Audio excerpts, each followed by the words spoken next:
الرحمن الرحیم فتلقى آدم من ربه کلمات فتاب علیہ انہ هو التواب الرحیم قلنا اهبطوا منها جميعا فإما يأتينكم مني هدى فمن تبع هدايا فلا خوف عليهم ولا هم يحزنون والذين كفروا وكذبوا بآياتنا أولئك أصحاب النار هم فيها خالدون۔ پھر سیکھ لیے آدم نے اپنے رب سے کچھ کلمے تو اللہ تعالیٰ نے اس کی توبہ قبول کی، بے شک وہی ہے بہت توبہ قبول کرنے والا مہربان۔ اور ہم نے فرمایا تم سے جنت سے اتر جاؤ، پھر اگر تمہارے پاس میری طرف سے کوئی ہدایت آئے تو جو میری ہدایت کا پیرو ہوا اسے نہ کوئی اندیشہ نہ کچھ غم، اور وہ جو کفر کرے اور میری آیتیں جھٹلائیں گے وہ دوزخ والے ہیں، ان کو ہمیشہ اس میں رہنا ہے۔ فتلقى آدم من ربه کلمات، پھر آدم نے اپنے رب سے کچھ کلمات سیکھ لیے۔ جیسا کہ کل بتایا گیا تھا کہ جب حضرت آدم علیہ السلام رب کی بارگاہ میں توبہ کر رہے تھے، گریہ وزاری کر رہے تھے، تو ان کی توبہ اس وقت تک قبول نہیں ہوئی، لیکن جب اللہ تبارک و تعالیٰ سے حضرت آدم نے چند کلمات سیکھے، چند باتیں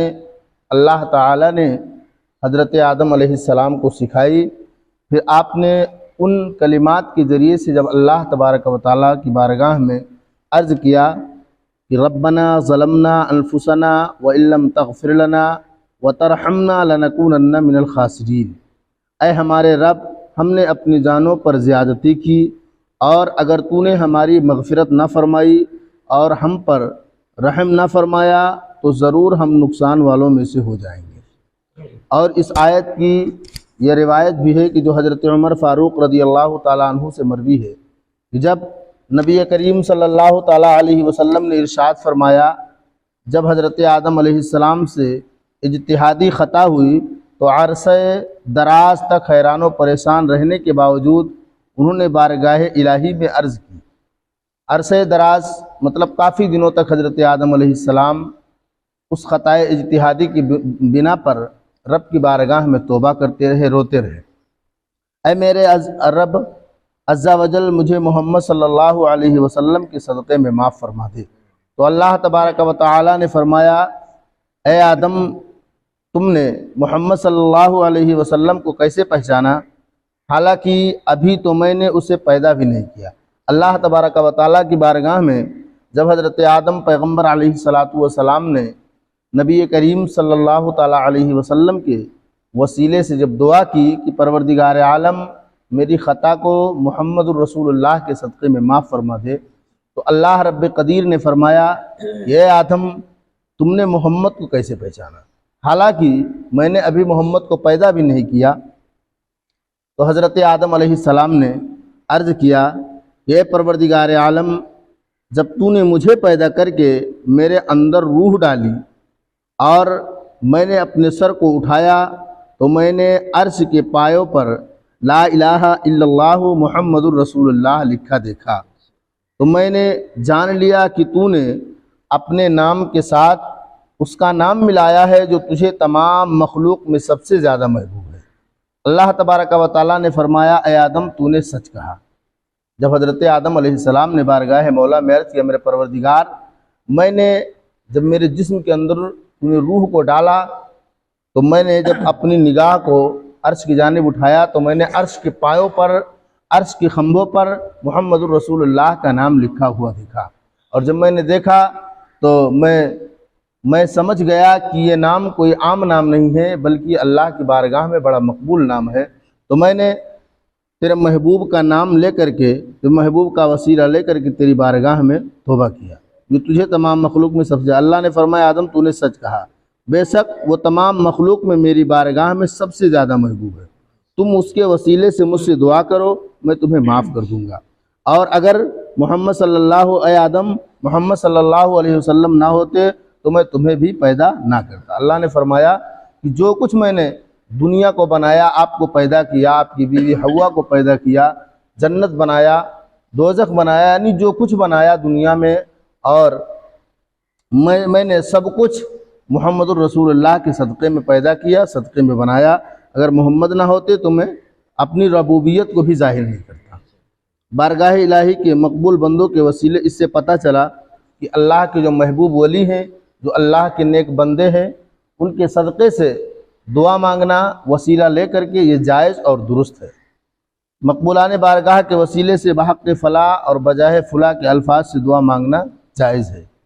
یعنی کسی کے نام کا وسیلہ لے کر کے، جیسے ہم اگر دعا کریں تو چاہے کسی انبیاء کرام کے نام کو لے کر کے دعا کریں یا کسی بزرگان دین کے نام کو لے کر کے اس نام کا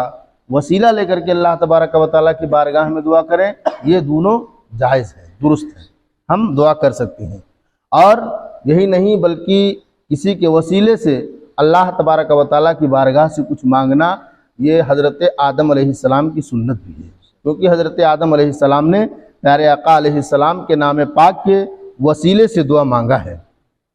یاد رہے کہ اللہ تعالیٰ پر کسی کا حق واجب نہیں ہوتا، لیکن وہ اپنے مقبولوں کو اپنے فضل و کرم سے دیتا ہے، اور اسی فضل و کرم والے حق کے وسیلے سے دعا کی جاتی ہے۔ اسی طرح کا حق صحیح احادیث سے ثابت ہے، جیسے کہ بخاری میں ہے کہ من آمنا باللہ و برسولہ واقام الصلاۃ وصام رمضان کان حقا علی اللہ ان یدخلہ الجنہ، جو اللہ اور اس کے رسول پر ایمان رکھتے اور نماز قائم کرے اور رمضان کے روزے رکھے تو اللہ عز و جل پر حق ہے کہ اسے جنت میں داخل فرما دے۔ یعنی جو انسان اللہ اور اس کے رسول پر ایمان رکھے، نماز قائم کرے اور رمضان شریف کے روزے رکھے تو اللہ رب العزت اسے جنت میں داخل فرمائے گا۔ اس آیت میں توبہ کا لفظ ہے، یہ لفظ جب اللہ تعالیٰ کے لیے آئے تو اس کا معنی اللہ تعالیٰ کا اپنی رحمت کے ساتھ بندے پر رجوع کرنا، جب بندے کی توبہ کو قبول کرنا، اور یہ لفظ جب بندے کے لیے آئے تو دوسرے مفہوم میں ہے، توبہ کا اصل مفہوم اللہ تعالیٰ کی طرف رجوع کرنا ہے۔ امام نووی رحمۃ اللہ علیہ کے کلام کا خلاصہ ہے کہ توبہ کی 3 شرائط ہیں، توبہ کے 3 شرائط ہیں۔ نمبر 1 گناہوں سے رک جانا، نمبر 2 گناہوں پر شرمندہ ہونا، نمبر 3 گناہوں کو چھوڑ دینے کا پختہ ارادہ کرنا۔ یعنی انسان جب اللہ تعالیٰ کی بارگاہ میں توبہ کرے تو ایسی توبہ کرے کہ جس گناہ سے توبہ کرے اس گناہ کی طرف اپنے قدم کو دوبارہ نہ بڑھائے، ہے نا، اور اپنے گناہوں پر شرمندہ بھی ہو، نادم بھی ہو، شرمسار بھی ہو، اور دوبارہ اس گناہ کو نہ کرنے کا پختہ اپنے دل میں ارادہ کرے۔ جیسے مثال کے طور پر کسی گناہ سے آپ نے توبہ کیا کہ میں اب جھوٹ نہیں بولوں گا، تو جھوٹ سے اگر توبہ آپ نے کیا ہے تو دوبارہ آپ جھوٹ کے قریب نہ جائیں، دوبارہ آپ جھوٹ نہ بولنے کا آپ اپنے دل کے اندر پختہ ارادہ کریں۔ اور اگر گناہ کی تلافی اور تدارک ہو سکتا ہو تو وہ بھی ضروری ہے، جیسے اگر کسی نے نماز چھوڑی ہو تو اس کی توبہ کے لیے پچھلی نمازوں کی قضا پڑھنا بھی ضروری ہے۔ جیسے کسی کی نماز قضا ہو گئی ہے نا، جیسے ہوتا ہے اکثر و بیشتر کہ 20 سال کی عمر ہے تو 10 سال کی نمازیں قضا ہیں، یا کسی نے 30 سال کی عمر میں نماز پڑھنا شروع کیا، تو اب 30 سال کی عمر میں اگر انسان اللہ کی بارگاہ میں توبہ کر لے کہ پروردگار میں اب تیری بارگاہ میں پابندی کے ساتھ نماز ادا کروں گا، تو کیا 30 سال پہلے کی جو نمازیں ہیں وہ معاف ہو سکتی ہیں؟ ہرگز معاف نہیں ہو سکتی۔ ان نمازوں کی قضا پڑھنا ضروری ہے، لازم ہے۔ بس یہ ہے کہ جو وقت پر آپ نے نہیں پڑھا ہے، جسے جو وقت ہے نماز کا، اس وقت میں اگر آپ نے نماز کو نہیں پڑھا ہے تو اللہ تعالیٰ اپنے فضل و کرم سے اسے معاف فرما دے گا، لیکن ان کی قضا ضروری ہے۔ یوں ہی کسی نے دوسرے کا مال چوری یا غصب یا رشوت کے طور پر لے لیا تو توبہ کے لیے مال واپس کرنا بھی ضروری ہے۔ جیسے کسی کا حق آپ نے لے لیا، کسی سے 10 روپیہ 50 روپیہ آپ نے لے لیا، اور پھر اس کے بعد میں آپ نے اللہ تعالیٰ کی بارگاہ میں توبہ کر لیا کہ میں نے اس کا مال کھا لیا ہے، اب میں ایسا نہیں کروں گا، کسی کے ساتھ زیادتی نہیں کروں گا، ظلم نہیں کروں گا۔ تو اب اس کے لیے کیا شرط ہے کہ جو پیسہ آپ نے اس سے لیا ہے پہلے اس کو آپ واپس کریں گے، اس کے بعد آپ اللہ تعالیٰ کی بارگاہ میں توبہ کریں، تب رب اس توبہ کو قبول فرمائے گا۔ کیونکہ ایک ہوتا ہے حقوق اللہ اور ایک ہوتا ہے حقوق العباد۔ تو جو اللہ کا حق ہوتا ہے، حقوق اللہ کا مطلب اللہ کا حق، جسے نماز نہ پڑھنا، روزہ نہ رکھنا، ہے نا، تو اس کو اگر وقت پر آپ نہیں کریں گے اور اس کے لیے اگر آپ توبہ کرتے ہیں تو اللہ تعالیٰ اس کو معاف فرما دے گا۔ لیکن اگر جو حقوق العباد ہے، جو بندے کا حق ہے، تو جب تک بندے کے حق کو آپ ادا نہیں کریں گے اس وقت تک اللہ رب العزت آپ کو معاف نہیں فرمائے گا۔ جیسے آج کل ہوتا یہ ہے کہ کوئی بھی جب حج کرنے کے لیے جاتا ہے تو اللہ تبارک و تعالیٰ اسے گناہوں سے پاک و صاف کر دیتا ہے، لیکن جو حقوق العباد ہے، جو بندے کا حق ہے، جب تک کہ وہ ادا نہیں کرے گا اس وقت تک کہ وہ گناہ اس کا معاف نہیں ہو سکتا ہے۔ اللہ تبارک و تعالیٰ کی بارگاہ میں دعا ہے، پروردگار عالم ہم سب کو حق پر چلنے کی اور حق سننے کی، حق بولنے کی توفیق عطا فرمائے۔ اپنے بندوں کی بارگاہ سے ہمیں وسیلے سے مانگنے کی توفیق عطا فرمائے، نیک کام کرنے کی، برائیوں سے بچنے کی توفیق عطا فرمائے۔ وما علینا الا البلاغ۔ السلام علیکم ورحمۃ اللہ وبرکاتہ۔ السلام علیکم ورحمۃ اللہ وبرکاتہ۔ میں ہوں محمد جہانگیر اعظمی